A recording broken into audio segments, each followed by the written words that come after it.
Good afternoon, and welcome to the fourth part of our series where we try and address many of the problems facing Britain's rail network.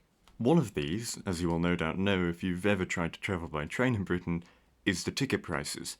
Aside from being unusually expensive in many cases, it's also unnecessarily complicated, and in many cases the obvious ticket isn't actually the cheapest. It's clearly in need of some sort of major overhaul, but what should this look like?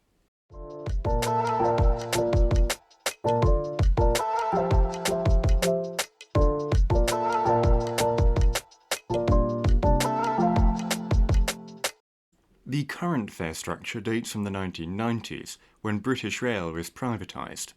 Fares are set almost arbitrarily, with huge variations in value for money. For example, an anytime single between London and Bristol costs £1.20 per mile, whereas one from London to Shoeburyness costs just 15 pence a mile. Of course though, anytime tickets aren't everything. Many routes offer a plethora of ticket options. For example, there are dozens of different prices the same passenger could pay for exactly the same journey between London and Manchester. The ones you're seeing on screen aren't all the options either. There are also split tickets, Avanti superfares, and advance tickets that have already sold out. Railcards provide another layer of complexity. They grant you a specific discount if you meet a certain characteristic. For example, if you're over 65, you can get a senior railcard. But they're not valid in all circumstances. Let's take a West Midlands Day Ranger as an example. A few railcards, though by no means all of them, give you a 1/3 discount. The 16 to 17 Saver gives you a 50% discount, and if you get a 2 together railcard, you can get a 1/3 discount if you're travelling with 2 people. However, you can't use it before 9:30 Mondays to Fridays. There are no time restrictions on weekends or public holidays though. If you purchased your Day Ranger with any other railcard or none, it's not valid before 9 o'clock on weekdays. Why is there a half an hour difference between a 2 together railcard and everything else? What's the point? What could it possibly achieve beyond unnecessary complication? Or maybe let's take the All-Line Rover, a ticket that grants you unlimited travel on all trains in Britain. Well, all trains on the national network apart from sleepers unless you're in a seating coach. Oh, and before 10 o'clock on weekdays you can't board any trains operated by Avanti, Cross Country, East Midlands Railway or LNER at Birmingham New Street, Bedford, London Euston, London King's Cross, London St Pancras, Luton Airport Parkway, Milton Keynes Central, Stevenage or Watford Junction. Of course these restrictions don't apply on weekends or public holidays. You also can't take any other form of public transport, including non-national network trains, with the exception of the Festiniog Railway and the Welsh Highland Railway, though only in third class, and you do have to call them up to confirm before travelling. So, with so many restrictions, and believe me, that's not all of them, how much do you pay for this? It's got to be a really good deal. Well, it's not.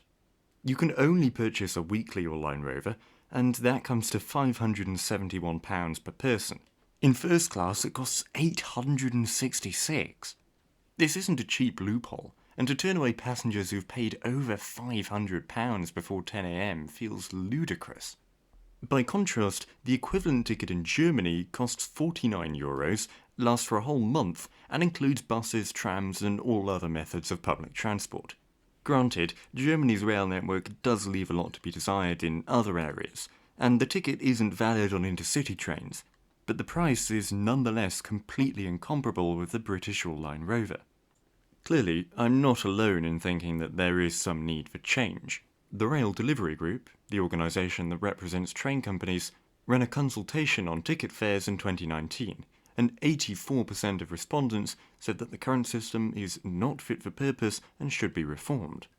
But opinion is more split on exactly how the reforms should be implemented. There are two main philosophies when it comes to pricing structures. One is distance-based pricing. For example, if the fare is set at 50 pence a mile, if you travel 10 miles, you'll pay £5. This system is very predictable and fair. It means you can turn up to a station and sort of know what you're going to pay. The other school of thought is that of demand-based pricing. This involves price going up as trains get busier, down when they get quieter, all with little regard for how far you're actually travelling. Whilst this is very confusing for the average passenger, it does spread out people a lot more, so there's less overcrowding at peak times and a more efficient use of resources. At the moment, we sort of have neither. There is some form of demand-based pricing, namely off-peak, anytime, and advance fares. However, it fails miserably at actually regulating passenger numbers. Just look at this graph, it's absolutely hilarious. Anyway, I think a hybrid system is best. That being, most journeys are sold based on distance, but some demand-based advance fares can still be sold on intercity trains. So, I'd suggest a flat fare of 30 pence a mile in standard class in a single direction. A return fare would be 1.5 times the equivalent single, and a first class ticket would be 1.5 times the equivalent standard one, except where there's a complimentary catering service, in which case it will be twice the standard fare. This would put us at about 0.16 euros a kilometre, which is roughly the same as Ireland's ticket prices. So, let's try our system out on a few journeys to see what they come to.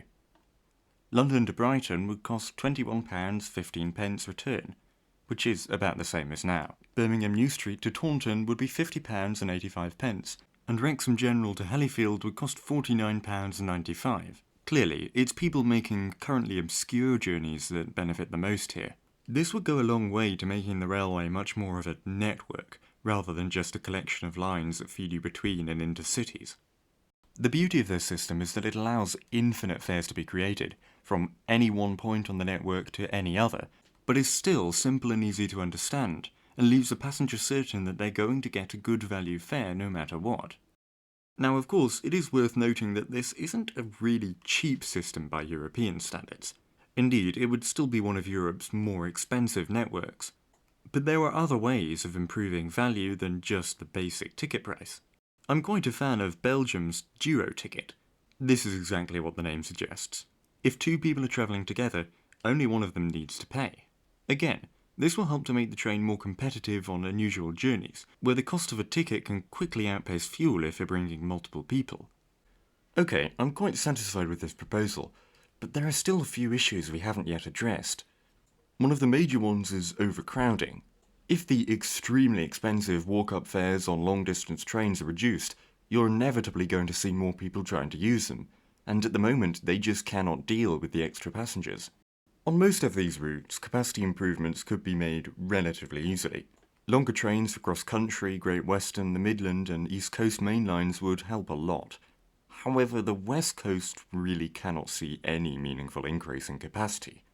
Its intercity trains are already about as long as they can be, 11 coaches in most cases, and there is simply no room for extra services. Of course, this was the point of HS2. If it were to be built in full, then we wouldn't have to worry about this as much. We could charge low fares and still have enough room for everyone. But it isn't being built in full. The only uncancelled section, London to Birmingham, is simply not going to be enough to meet capacity increases. To say it's a wasted opportunity is a massive understatement. Now, I think it goes without saying that if I were in the theoretical position of power, I would not have cancelled HS2. But it has been cancelled, and even if we were to restart work tomorrow, opening will be pushed back several years, and it would possibly be as long as a decade before everything's fully operational. Evidently, we need at least a short-term way of dealing with demand on the West Coast Main Line. The retaining of advance tickets, as I mentioned earlier, will help smooth it out somewhat, but we need to go further. The Rail Delivery Group's report suggested a sort of cap on total revenue that could be raised, but the train operator would be free to decide exactly where those higher fares would lie. Of course, though, under our plan, there will be no private train operators other than open access companies. So I would also suggest a dynamic fare structure, where prices change every day even depending on predicted demand. However, the most expensive trains should be no more than 25% above the 30 pence a mile standard fare. And likewise, the cheapest trains should be no less than 25% below. Hopefully this will help even out demand without making prices too extreme. As for everything else, we also have to worry about peak and off-peak fares. Post-pandemic, there isn't really much of a need for peak fares on most routes, and on the services that do get busy at the traditional peak hours, I think there are other, better ways of encouraging travel during quieter times. A good example of this is the Network Railcard, currently used in the southeast. If you buy one, you get a third off off-peak travel.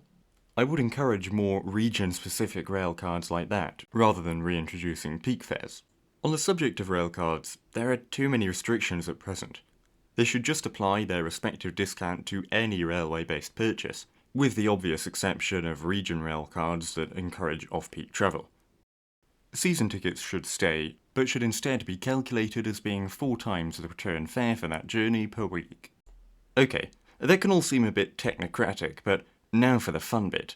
You know how basically every train operator in the country has their little smart card? Why not unify them all? The Dutch OV chip card is probably the best model here. You should be able to buy a card at any station, ticket machine or whatever, and use it to tap in and tap out on any form of public transport in the UK. To further borrow from the Dutch model, you should also be able to get personalised cards, where you have your face and name on it of course, but also any specific discounts you might get, like a rail card, or you could choose to have it first class.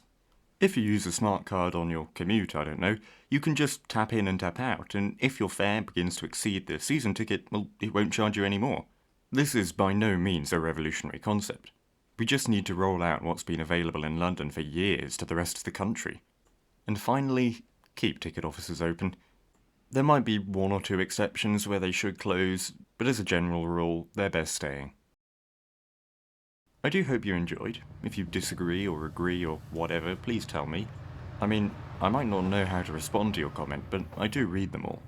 Anyway, I'll see you next time, and goodbye. Thank you for watching GW Villager. Please like, subscribe and share. Thank you. Please also join our Discord server. A link to it will be in the description down below.